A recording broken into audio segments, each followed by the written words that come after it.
West Coast Cookbook and Speakeasy with Chef Justice Putnam. Netrootsradio.com.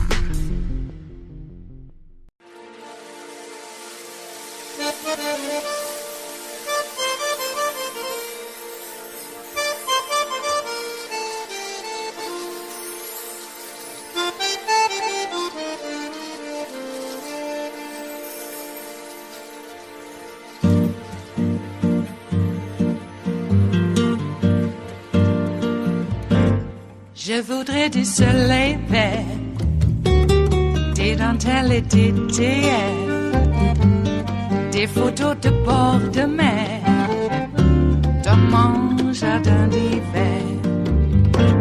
Je voudrais de la lumière, comme en Nouvelle-Angleterre. Je veux changer d'atmosphère, dans mon jardin d'hiver. Ma fleur sous la pluie de novembre, tes mains qui courent, je n'en peux plus de t'attendre.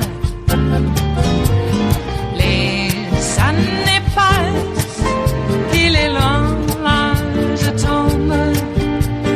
Nul ne peut nous entendre.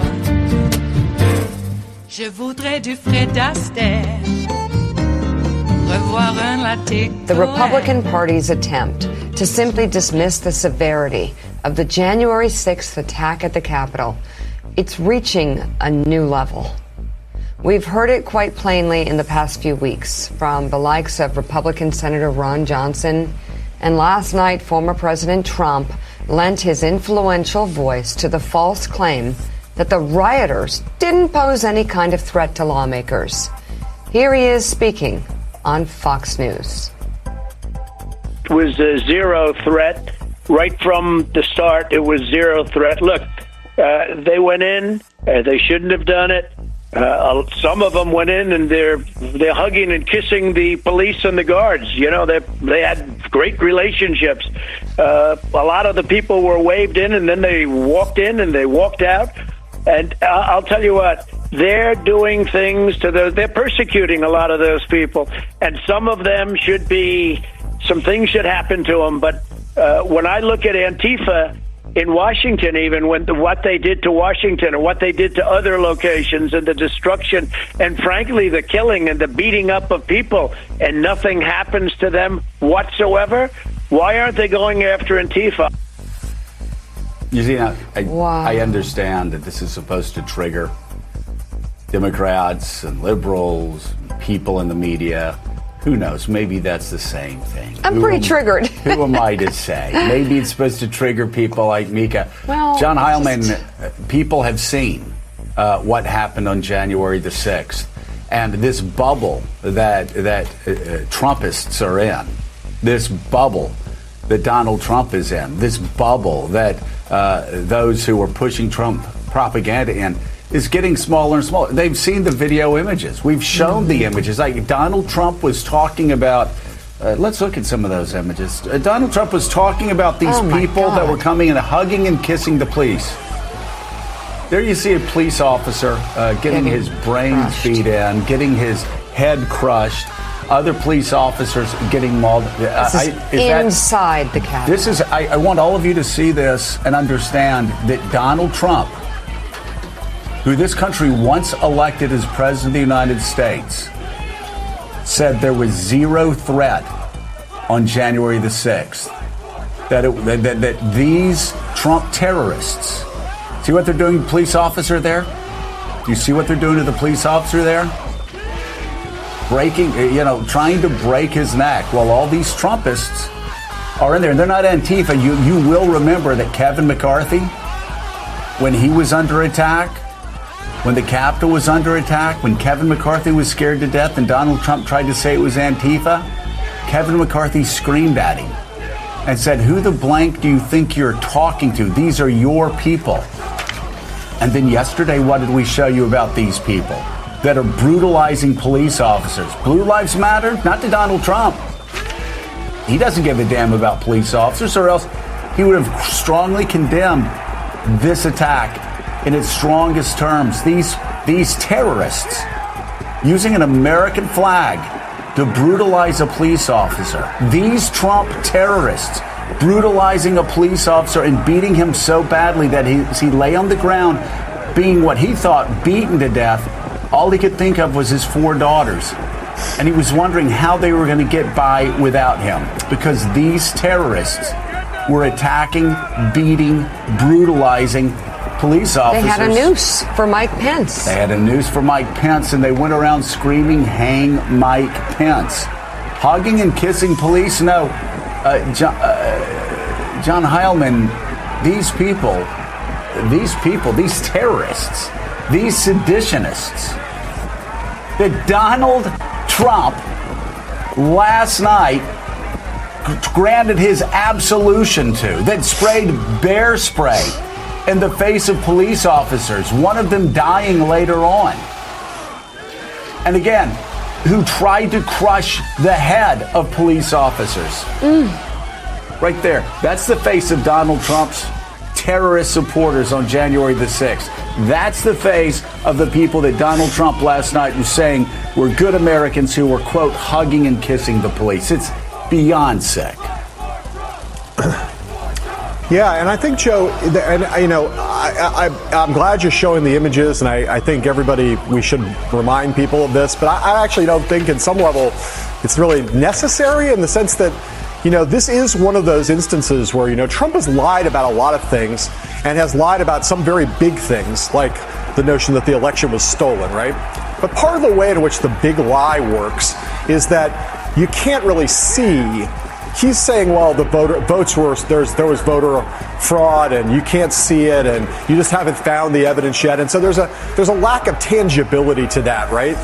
How does that lie take root?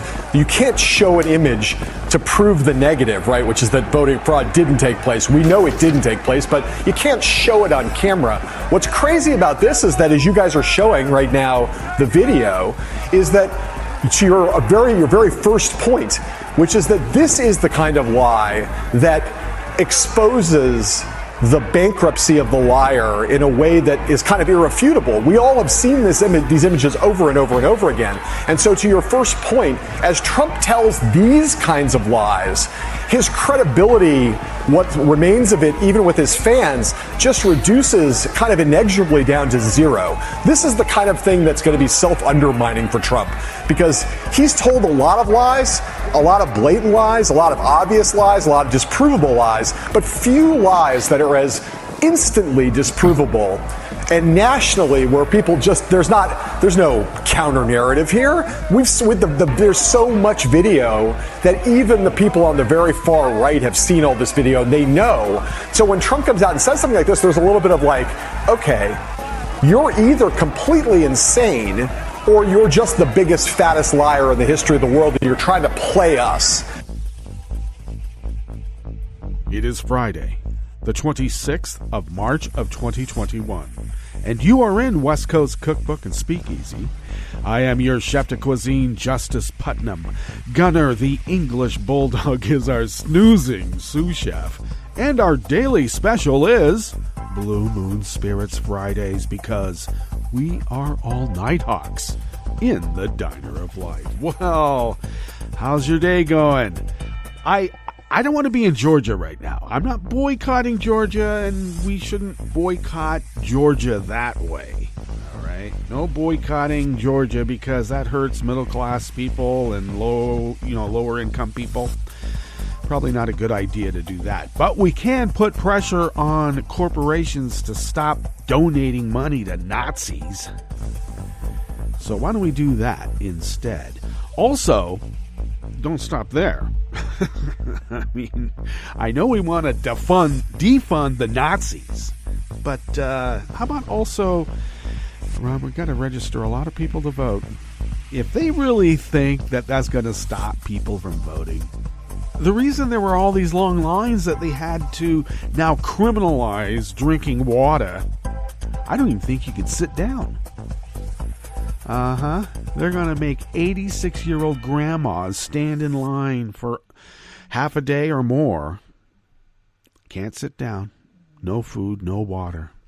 Do you think voting is, I don't know, it's supposed to be a punishment, I guess. You vote, you get punished. Only Nazis do that. Americans don't do that. The whole idea of America is for us to vote. So, I don't know. Can you tell my sentiments about this matter? I'm livid. Yeah. This is Jim Crow 2.0. I don't know. It seems like the old Jim Crow 1.0, to be honest to you. This isn't Jim Crow in a suit and tie, as Kemp so aptly put it. It's more like the old Jim Crow with the robes and the hood. That's what it looked like to me. If they can't put their knee to the throat of democracy for about 10 minutes until it stops breathing, they're going to lynch it. Because they can. From the old magnolia tree, because that's where everybody can see. They're not hiding it. Of course, he was behind closed doors. Just like the Nazis used to do. Remember in Star Trek, for those of us of a certain age, and I know that you are of a certain age, okay, because you're listening to this show. But remember whenever Star Trek would go to, like a planet that had an alternate Nazi setup? The Nazis prevailed in the war, and then, the whole planet that they came to were like Nazis. And whenever the Nazis did their proclamations, their little media proclamations to the public, it was always behind well-guarded closed doors. So when they drag the state representative, the black lady, because they can do that, okay? It's actually in the Georgia Constitution. There's actually an article in there that says that you can't be arrested for what that legislator did, but they did it anyway because the law doesn't apply to black people. When they wrote that law, they didn't mean black people. They meant Southern races storming, the chamber with their guns. And I don't mean just last week. I mean, Reconstruction. Okay, that's what we're talking about. We can't have black people voting. Look what happened. We have to be clear about what is happening in Georgia. If you let the people vote, what are they going to do? They're going to elect a Jew and a black guy. And they did. And they're sitting in the Senate at this very moment, and the Nazis are going to make sure that never happens again. And they're going to be like ALEC. They're going to have model legislation for these other 43 states who are attempting to, make voting illegal. Criminalize voting. You vote, go to jail. Just say no to voting. All right. So I guess it is bullets over ballots. All this time I've been saying ballots over bullets, and they were just like pointing a gun at me and said, prove it. All right. Well, do we just roll over and let them take us to the, to the wall? Line us up? I don't think so. Because we still have a few tricks up our sleeves in this great experiment we call representative democracy. Yeah. If they think that people are not going to vote, they're going to, look, if there's anything a survivor knows how to do, it's how to jump through, over hurdles. Plow through obstacles, jump over hurdles. I got to get these metaphors correctly. Those who run through the hurdles usually get slowed down really fast. I've done it a couple of times too. You don't want to do it. It hurts, especially if you hit it wrong. And I don't mean, like on the underside of your leg. I mean like right on your knee. Ouch. Yeah, that's really missing the hurdle. Really. Well, enough of the sports metaphors. It is Friday. What day is it? I have not been drinking these French 77s. That's for later. Yeah, I'm at that age now where if you have any kind of alcoholic beverage too early in the day, it might be detrimental to your activities later on. Well, at least the ones that our duties, shall we say. Because French 77 usually slips you into a, duty. My duty is to sit right here and drink this cocktail.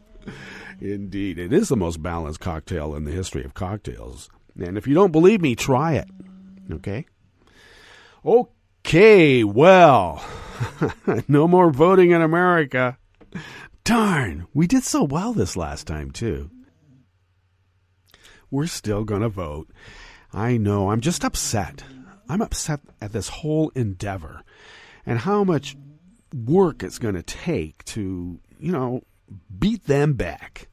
And that's not even mentioning the insurgents that are at the border right now, talking about the crisis on the border, the crisis they made. Of course, the maggots are slipping back onto social media, Facebook in particular, and I know what Zuckerberg said, but Zuck, okay, you let all these white nationalist groups come onto your platform and they're still there, and now the ones who were pretty much run to ground are slinking back, trying to stir the feces up again. Well, they're gaslighting. I mean, it's exactly what Trump did on Fox last night. Some of the arguments presaged. Old Donnie there saying that there was no threat. There was just hugs and kisses. Yeah, hugging and kissing him to death. But this rhetoric came before Trump's interview on Fox, his phone call to Fox. It's almost as if they have marching orders. It's almost as if, well, shall we get into the Russian hoax? Because I guess it wasn't a hoax. You know what was a hoax? Having to sweep the forests. Thank God we don't have to do that. Well, enough of this jumping around. Why don't we get into what the curated part of the show is? Because there's so much news out there we have to curate. Otherwise, we would just be jumping around like we're doing right now. Here, have a French 77. All right, on the rest of the menu, the Oregon Senate voted in favor of a bill banning guns in the state capitol, and I'm sure there's going to be massive pushback from that. You're taking away our Second Amendment rights to kill you. During session, too. I guess they think that's just okay. Well, no, you can't bring your gun here. And guess what else? The Ninth Circuit said that there's no constitutional right for you to conceal a gun or have a gun willy-nilly out in the open. States, cities, municipalities, stores, restaurants have a constitutional right to deny you entry if you bring in a gun. No shirt, no shoes, leave the gun outside, or no service. Democratic lawmakers in the House and Senate introduced a resolution to rescind the Trump administration true lender rule that benefited predatory lenders. And Republican senators on the Judiciary Committee attacked Associate Attorney General nominee Vanita Gupta's legal work on civil and voting rights right after Cornyn was exposed for his Tulia, Texas scandal. After the break, we move to the chef's table, where the UK told Hong Kong it cannot dictate which passports other governments recognize. Yeah, apparently they sent out a memo to more than a couple of dozen countries saying, we don't recognize these passports, so there. And Secretary of State Antony Blinken said that cooperation between allies was more important than at any time in recent history. All that and more on West Coast Cookbook and Speakeasy. Bon appetit.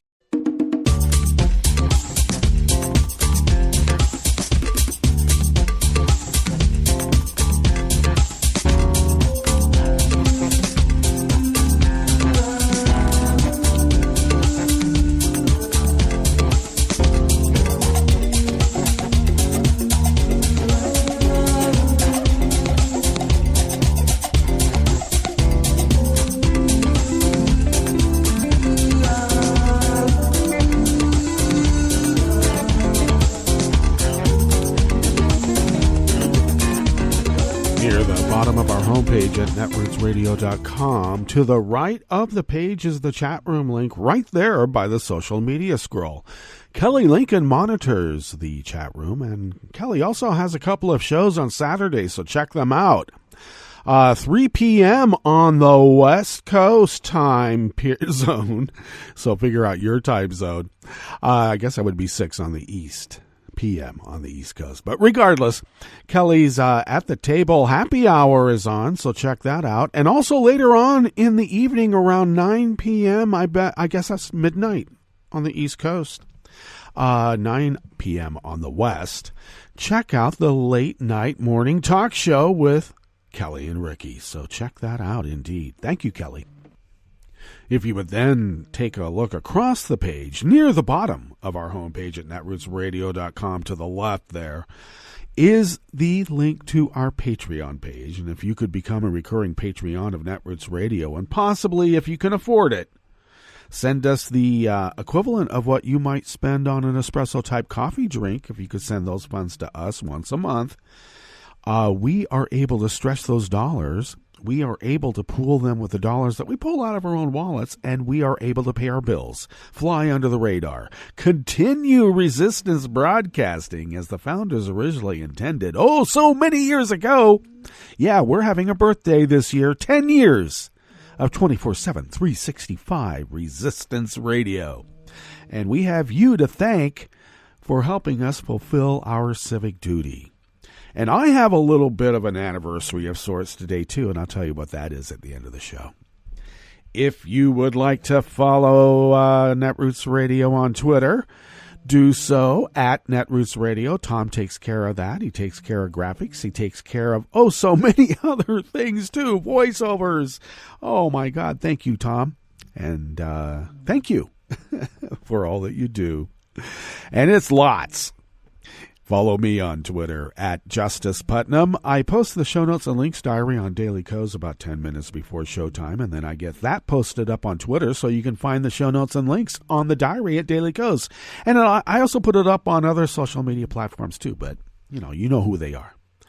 Follow the show on Twitter at Cookbook West, and pick up podcasts. Please do pick up podcasts by way of Spreaker, Stitcher, TuneIn, iHeart, YouTube, iTunes, and wherever podcasts can be found, because they're everywhere.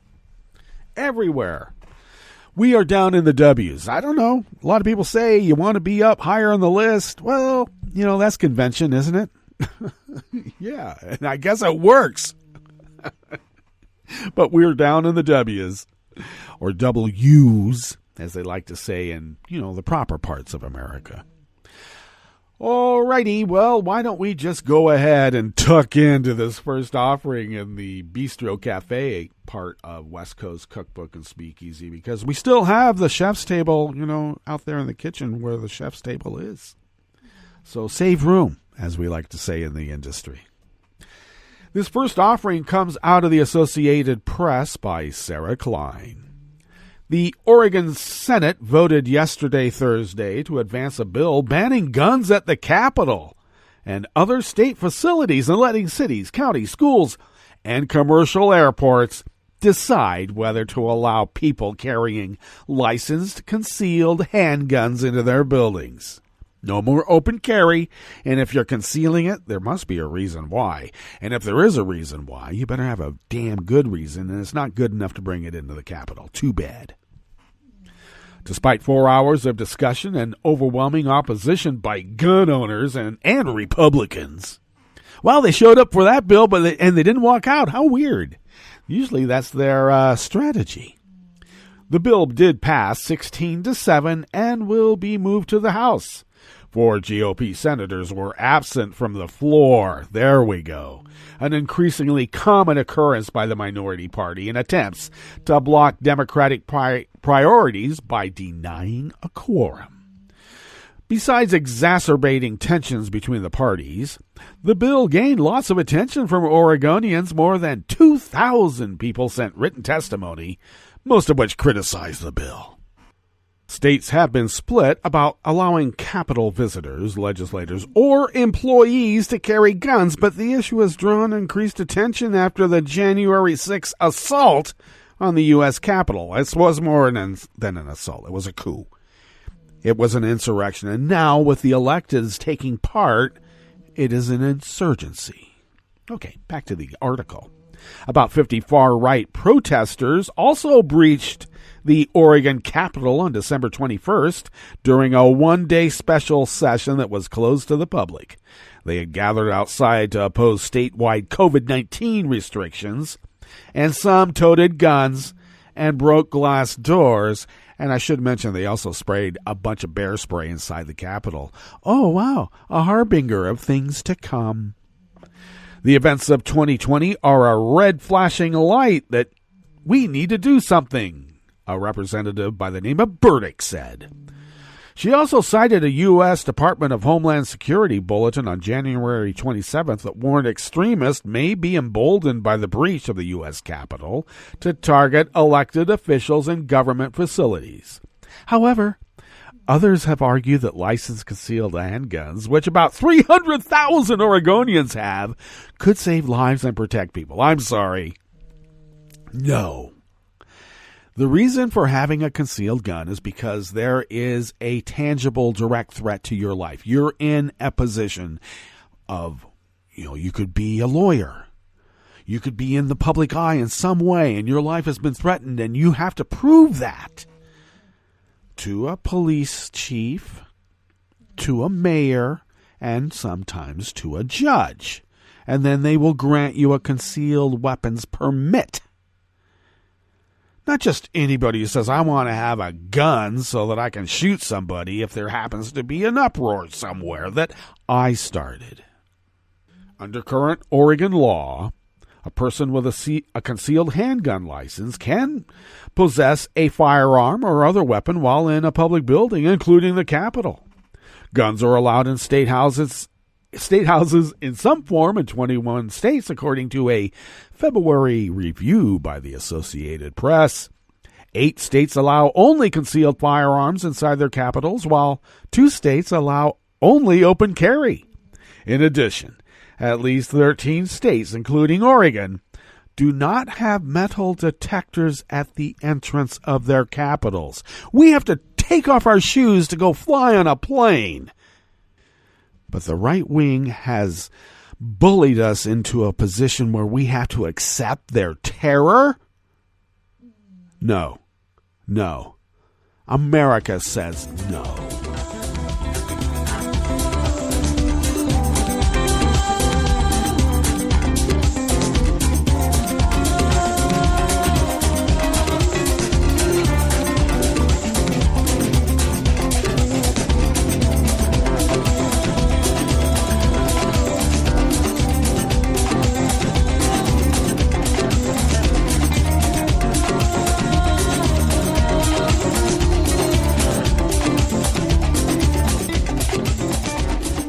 Seem to be frothing a lot while I'm ranting at my pulpit. Well, here's something that will calm us down a bit. In fact, it's a bit of good news, though it's still good news in the work. Comes out of Reuters by Katanga Johnson and Pete Schroeder. Democratic lawmakers will seek to repeal a regulation introduced during former President Donald Trump's administration that they said allows predatory lenders to skirt state consumer protections, a setback for financial technology firms that stand to benefit from the rule. Senator Chris Van Hollen and Senate Banking Committee Chairman Sherrod Brown announced yesterday, Thursday, the introduction of a Senate resolution to rescind the so-called true lender rule. Congressman Chuy Garcia is set to introduce a House of Representatives version on the resolution today, his office said. Today being Friday. Blue Moon Spirits Fridays. Let's have a drink. The measure represents the first move by congressional Democrats to try to rescind one of several Trump-era regulations that they and advocacy groups have said hurt consumers and increase systemic risks. I know that they're journalists and they have to split hairs, but it's not that the Democrats are saying it. It's because it does do these things. It was specifically designed, these rules, to undo the Consumer Protection Financial Board. Everything that Elizabeth Warren set up, they had to undo. They couldn't let check cashing places and these little loan places charge what used to be called mob rates, usury laws. You couldn't charge more than 11%. If you charged more than 11%, you were part of the mob. Jeez, please. Even the mob didn't charge this much interest and stuff on their loans. The resolution, if passed, would overturn the rule using the Congressional Review Act, a 1996 law, that empowers Congress to reverse recently finalized federal regulations. Passage would require only a simple majority vote in the two chambers. Democrats hold slim majorities in the House and Senate. Yeah, and guess what? Mitch McConnell's going to be so mad. You're using procedure to try to push through your leftist agenda. Yeah, we're trying to keep the mobsters from stealing people's money. Why is that leftist to you? Killing the true lender rule, which was introduced by the Office of the Comptroller of Currency last year, would deal a blow to financial technology firms that had wanted legal certainty as to whether state or federal rules applied when partnering with traditional lenders. We want to break legs, and we want to work for Bank of America to do it. Democrats have argued that the rule allows financial technology firms to evade state usury laws and rate caps by partnering with banks that are subject to looser federal lending rules. The Congressional Review Act is considered a blunt but powerful legal tool because it bans agencies from penning a substantively similar rule in the future. Industry groups said if the effort to undo regulation is successful, the overall effect may be a reduction of credit for consumers. Oh, they're trying to blackmail us now?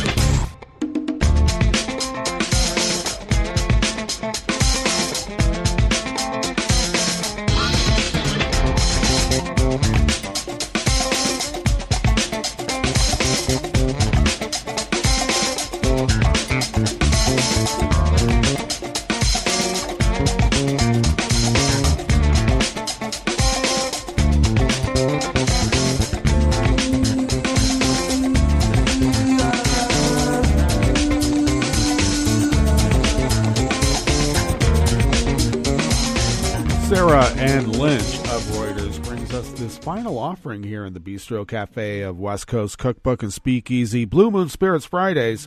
Now, this is another story about Vanita Gupta. Rachel Maddow had given quite a extensive and exhaustive summary and a reminder of what John Cornyn was up to back in the day. And Vanita Gupta, as a quite young lawyer, came in and saved hundreds of wrongly convicted black people in the town of Tulia, Texas, who had been set up by a crooked cop. Hundreds. And for that, John Cornyn blocked her nomination. And apparently yesterday, he wasn't the only one giving her grief. A bitterly divided U.S. Senate Judiciary Committee on Thursday yesterday remained split over whether to approve the nomination of Vanita Gupta to be President Joe Biden's Associate Attorney General, with Republicans on the attack over her history of advocating for progressive policies. Oh my God. She's not a Nazi. The tied vote in committee was not seen as a setback for Gupta because her nomination can now proceed to the floor of the full Senate, which Democrats control. However, it will face an additional procedural hurdle before the Senate can formally vote to confirm her. Her public record is too extreme. Yeah, she helped hundreds of black people who were wrongly convicted by a crooked cop, and John Cornyn gave him Lawman of the Year award for it. And her testimony hasn't helped me contextualize it in any meaningful way, ranking Republican Charles Grassley said prior to the vote. At the same committee hearing, Republicans and Democrats unanimously approved Biden's Deputy Attorney General nominee Lisa Monaco by voice vote without any debate. She won praise from Grassley as being a consummate professional because I guess she didn't have as extensive of a civil rights and voting rights legal career as Vanita Gupta has. Gupta, who previously headed the Civil Rights Division during the Obama administration, fiercely criticized former President Donald Trump in her role as head of the Leadership Conference on Civil and Human Rights, an advocacy group. The Judicial Crisis Network, that fascist organization, recently started running television ads against her, incorrectly claiming Gupta told Reuters in an article in June that she supports defunding the police, a statement she did not make because Nazis always big lie, no matter how small. Law enforcement groups are they're backing her nomination, and a Republican anti-Trump group recently took out ads to bolster support for her among senators, seen as possible swing votes. Now, Gupta apologized, and I wish she hadn't, but she did, during her confirmation hearing for any past harsh rhetoric she has used against Republicans on Twitter. Excuse me, Nazis are Nazis, all right? I'm never taking it back. Despite the fierce opposition by some Republicans, Gupta is still expected to squeak by and win Senate confirmation after moderate Democratic Senator Joe Manchin. Where do you get moderate? He's a blue dog. A crucial swing vote, yeah, that's right. But he had told CNN earlier this month he will likely back her nomination. Yeah, but, he's got to talk to Mitch McConnell first, doesn't he? All right, let's celebrate that Vanita Gupta will be an Associate Attorney General, because you know what? They're slow walking every single undersecretary in every single department because the Republicans are not valid members in this equal branch of government system that we have. They're Nazis trying to rot it from within. We need to purge the Nazis from our government. How do we do it? Well, I will still maintain ballots over bullets. Please. All right, let's get to our break. And when we get back from that break, we will go through weather from around the world. We will finish up with the stories that we have curated for you today. And I'll fill you in on a little anniversary that I'll just fill you in at the end. You are listening to West Coast Cookbook and Speakeasy. We will be right back. You are listening to netrootsradio.com. Please hang up and try again.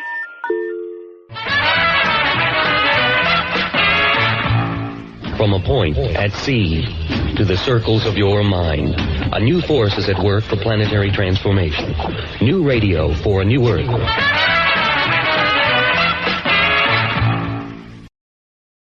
This is Take Two Movie Review. I'm Clinton Johnston. This week, long live the Queen King. After directing television and documentaries, celebrated actor Regina King has made her feature film directorial debut, and what a debut it is. One Night in Miami is writer Kemp Powers' adaptation of his award-winning play, a fictional account of a real-life 1964 meeting between, get this, Sam Cooke, Jim Brown, Muhammad Ali, and Malcolm X. It's the evening after Ali beats Sonny Liston to become the heavyweight champ, when Brown is starting his acting career, and when Malcolm X is planning his Hajj to Mecca and his departure from the Nation of Islam. And if all that means nothing to you, then this movie may not be your jam. Zone out for the next minute and a half. Oh, and by the way, black movies matter. This film sees King not only as a director who can work with actors, but also as a director who benefits from her sensibilities as an actor. First, she trusted Powers and his script. As such, the heart of the film is built from 3 long scenes in one location each, with pretty much just the 4 principles. That means it's acting time. No effects, no quick moments, or action sequences, nowhere to run to, nowhere to hide. You just have to be right with your characters, and what characters they are. I was surprised at just how accessible these giants were. Eli Gorey, my man and Aldous Hodge, Kingsley Ben-Adir, and Leslie Odom Jr., who has snagged 2 Oscar nominations from this flick, gently stepped these figures down from their pedestals without sacrificing their greatness. And though I was thrown at first, I grew to appreciate peeking into a private space where these men could both hold themselves up and hold each other to account as their greater civic stakes entwined with their personal ones. That accessibility is all due to King, who challenged her actors to find the vulnerability in these now near mythic figures. Says King, One Night in Miami is, quote, a quiet film, but it's loud as far as the subject matter. And in her hands, that combination proves to be moving and powerful. This has been Take Two Movie Review. I'm Clinton Johnston. Catch up with us at TakeTwoMovieReview.com and feed us back on our channel on YouTube.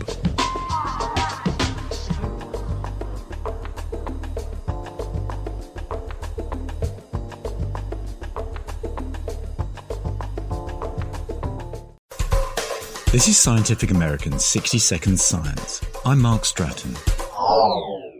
Have you ever done something for someone else, knowing that your actions would solely benefit them and not you? Maybe you opened a door, or donated blood, or volunteered in a hospital's ER during the pandemic.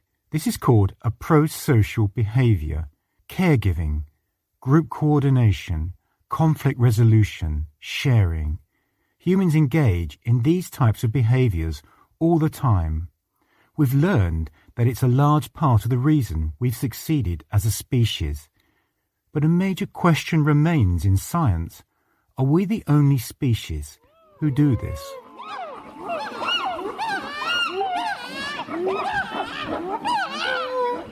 As one of our closest relatives, chimpanzees have long been studied for signs of this.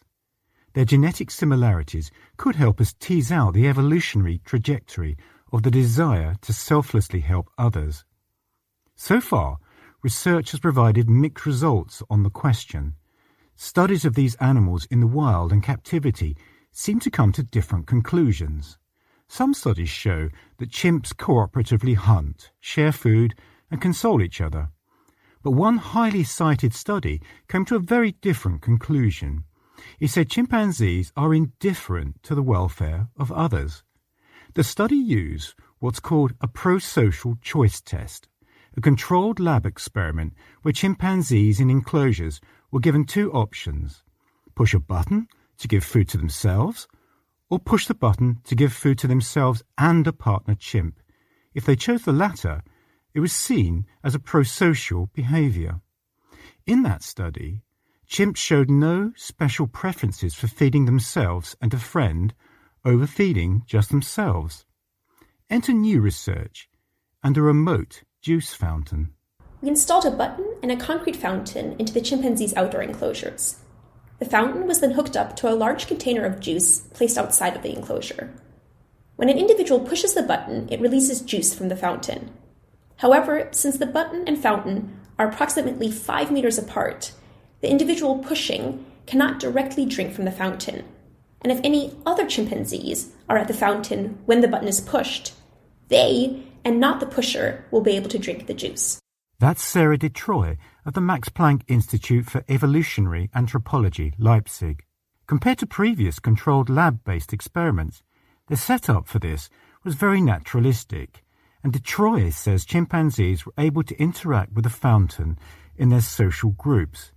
In this context, they discovered a willingness to act in the interest of others, with individual chimpanzees prepared to activate the fountain without benefiting themselves.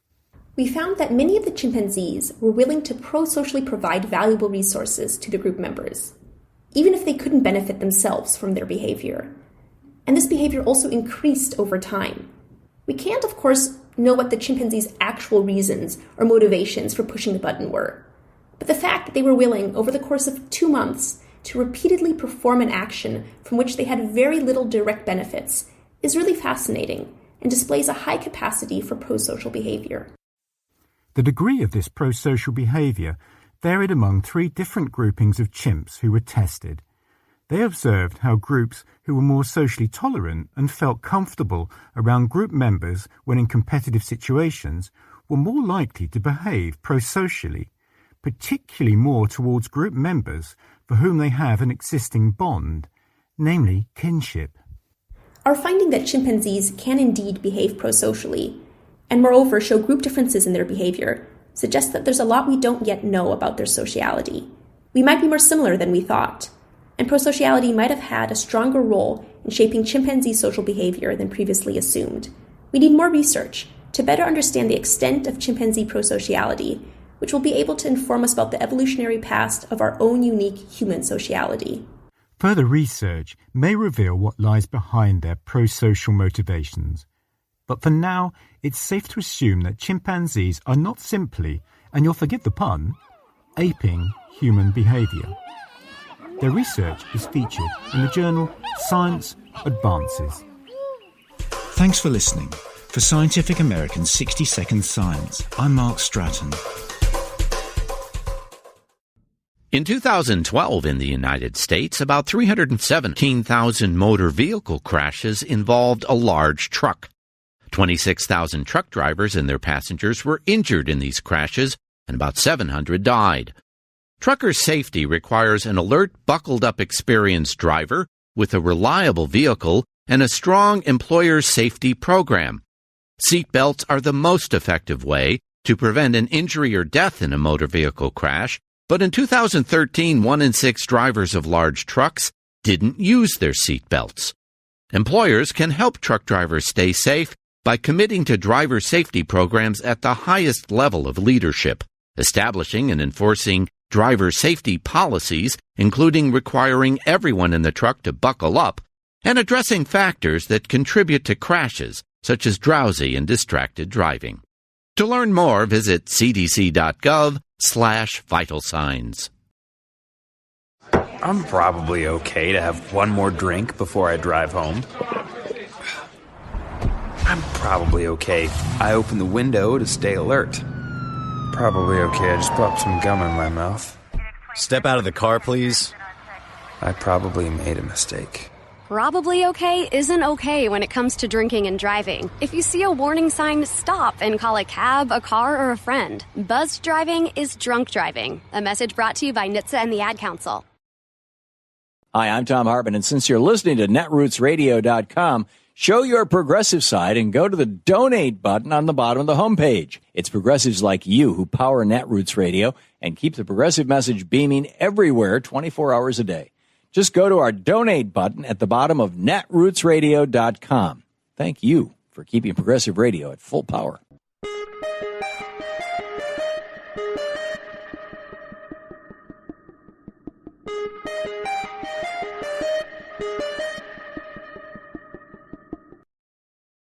Is there someone you think should be executed? I'm Bill Newman, and this is the Civil Liberties Minute. Let's say you're generally opposed to the death penalty, but how about an exception for someone who's committed a particularly heinous murder?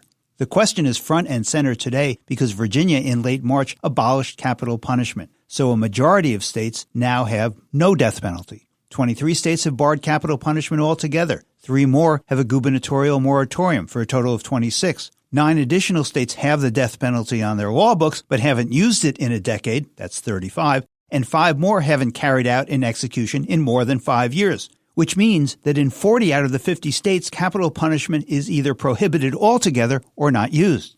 The death penalty is a system run by fallible human beings, which means it makes mistakes, and it's overtly racist. In Virginia, for example, in the 20th century, almost 80% of those executed were black. So even if you believe that some particular person should be executed, the price for that would be acceptance of a flawed, arbitrary, and racist system of government-sponsored premeditated killing, a system that doesn't make us safer, demeans our humanity, is enormously expensive, and executes innocent people. That trade-off is unacceptable. The fact that Virginia, a former Confederate state with a long bloody history of executions, has abolished that system is a step towards justice. The Civil Liberties Minute is made possible by the ACLU, because freedom can't protect itself. I'm Rick Smith, and this is Labor History in 2. On this day in labor history, the year was 1946. That was the day Pennsylvania State Police attacked striking UE members at the gate of Westinghouse in East Pittsburgh. 200,000 UE members went on an industry-wide strike on January 15th for a $2 a day raise. They were on strike against the Big Three, GE, Westinghouse, and the electric division at GM. It was part of the post-war strike wave that brought millions out onto the picket lines nationwide.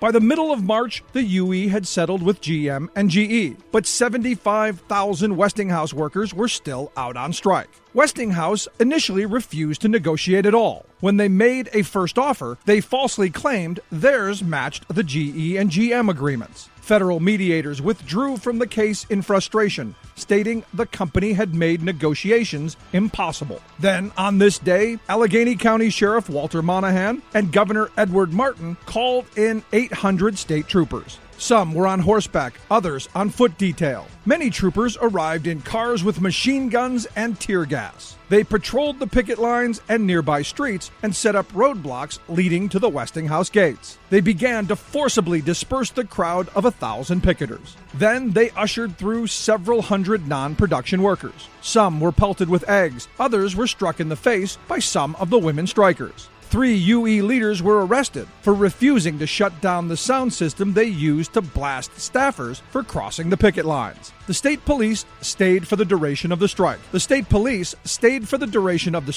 To enforce injunctions against mass picketing and to ensure the crossing of picket lines. The strike finally ended after 115 days, with the strikers winning an 18-cent an hour raise. Like what you hear? Check out more at laborhistoryin2.com.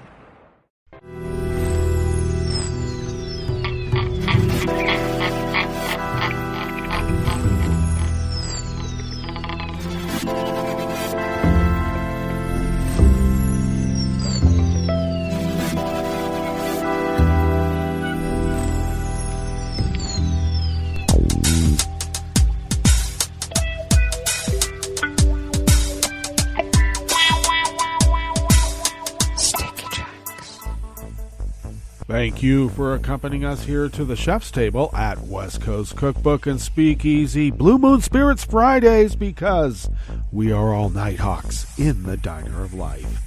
We always begin, whether from around the world, along the banks of the Rogue River and the Rogue River Valley of southern Oregon on the west coast of the continental United States of America, where it is currently 38 degrees Fahrenheit, expecting a high in the mid-60s today, which will be considerably warmer than what it was yesterday. And I'm looking forward to it. Looks like partly cloudy skies throughout the day. Winds will be out of the north-northeast at 5 to 10 miles per hour. With clear skies tonight, winds light and variable, lows in the low to mid-30s.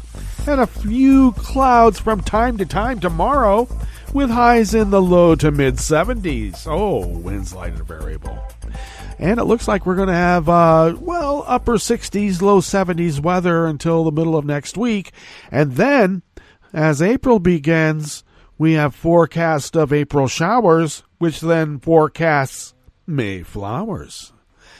Confirmed cases of coronavirus, back to more serious matters here in Jackson County in the southern part of Oregon, now stand at 9,056. They keep going up, though our confirmed deceased have remained at 120, a terrible number, but that has not increased, at least in the confirmed status, since last Friday. Pollen is still rated as none outside the window here in Rogue River proper, but I don't believe it. The air quality index is good in the region for the Rogue River Valley region at 30 parts per million. I'll get it out. And that daytime UV index still remains moderate at 5. Barometric pressure is holding steady at 30.23 inches. Visibility is now at 8 miles. And relative humidity is at 95%. Weather from around the world is brought to you by a crowd of crowdsourced weather stations that are a crowd of crowdsourcers who really crowdsource all these crowdsourced weather stations. They crowdsource it from around the world. Yes, I told you I'll get it out. London is 47 degrees with a rain shower. Paris is 59 and partly cloudy. What's up? Rome is 62 and partly cloudy. Kyiv is 51 and fair. Kabul is 62 degrees and partly cloudy. Hong Kong is 68 and mostly cloudy. Tokyo is 53 and clear. Sydney, Australia is 66 and mostly cloudy. San Francisco, California is 46 degrees and sunny. And New York is 60 degrees Fahrenheit and cloudy. And that is weather from around the world, brought to you by a crowd of crowdsourced weather stations that are crowdsources from around the world.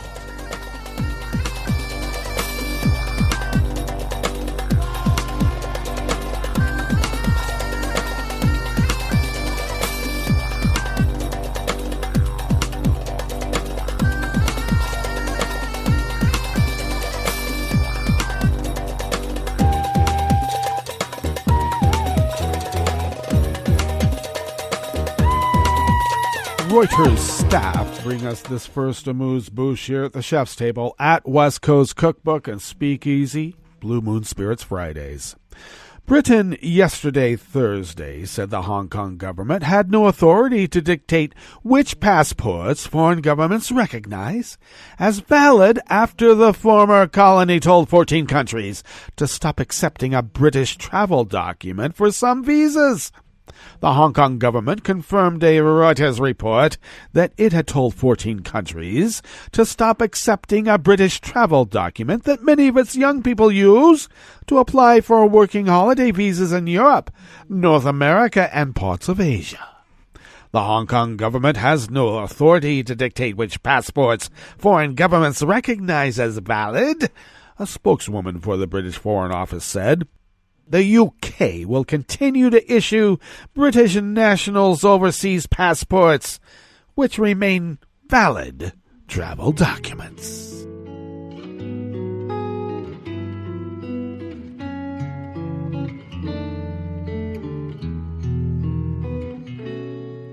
Je te donne ce mon amour pour la vie entière.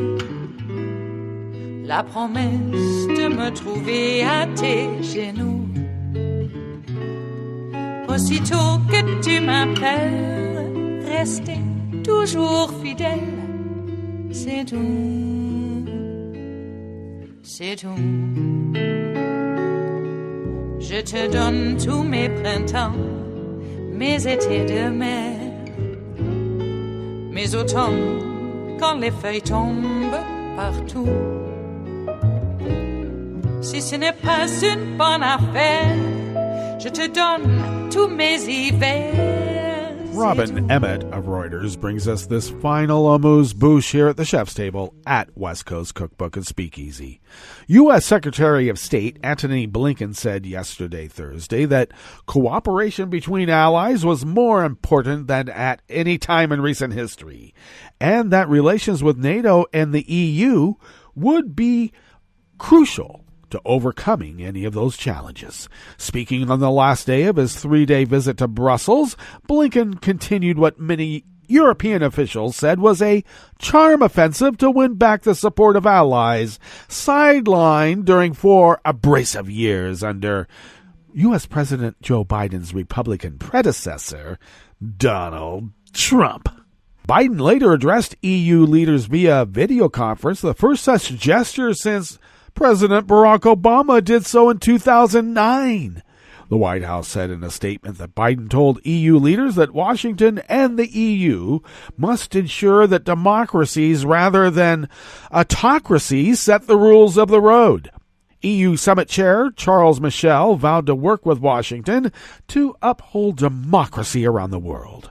Blinken told U.S. diplomats in Brussels he wanted to mend and modernize relationships to focus on new challenges which he has listed as China's rise, COVID-19, climate change, a newly assertive Russia, and keeping a technological edge on rivals.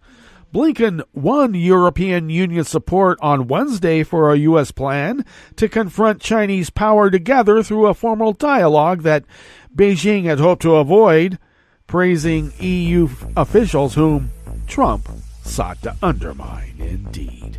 Well, that brings us to the end of our broadcast period for the day and for the week, but you do know Netroots Radio will broadcast on, and we're going to meet up on Monday. But while we do that, I thought I'd just mention that we're also going to celebrate my 66th birthday, which starts today. I'm going to have a whole weekend, indeed. So do stay tuned to Netroots Radio all day, all night, and all weekend for all the breaking news as it breaks. And we'll meet up here on Monday, right here in West Coast Cookbook and Speakeasy. Bon appetit.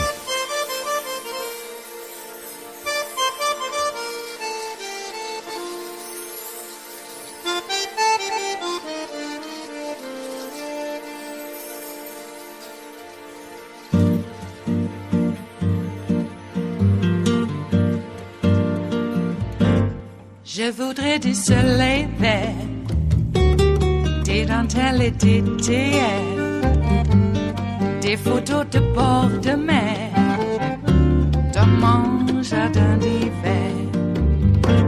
Je voudrais de la lumière, comme en Nouvelle-Angleterre. Je veux changer d'atmosphère, dans mon jardin d'hiver. Ma robe à fleurs, sous la pluie de novembre, tes mains qui courent, je n'en peux plus de t'attendre. Les années passent, qu'il est loin, là je tombe. Nul ne peut nous entendre. Je voudrais du Fred Astaire, revoir un latte Goël. Je voudrais toujours te plaire dans mon jardin d'hiver. Je veux déjeuner par terre, comme au long de golfe clair, t'embrasser les yeux ouverts dans mon jardin d'hiver.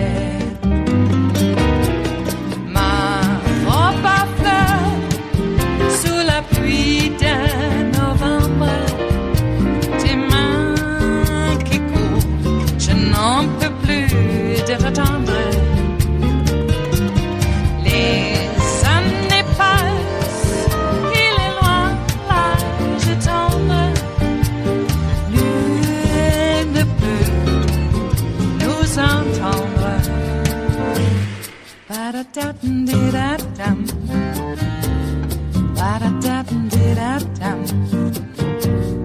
Ba-da-da-dum-di-da-dum. Dans mon jardin d'hiver. Ba-da-da-dum-di-da-dum. Ba-da-da-dum-di-da-dum. Ba-da-da-dum-di-da-dum. Dans mon jardin d'hiver. Dans mon jardin d'hiver. Dans mon jardin d'hiver.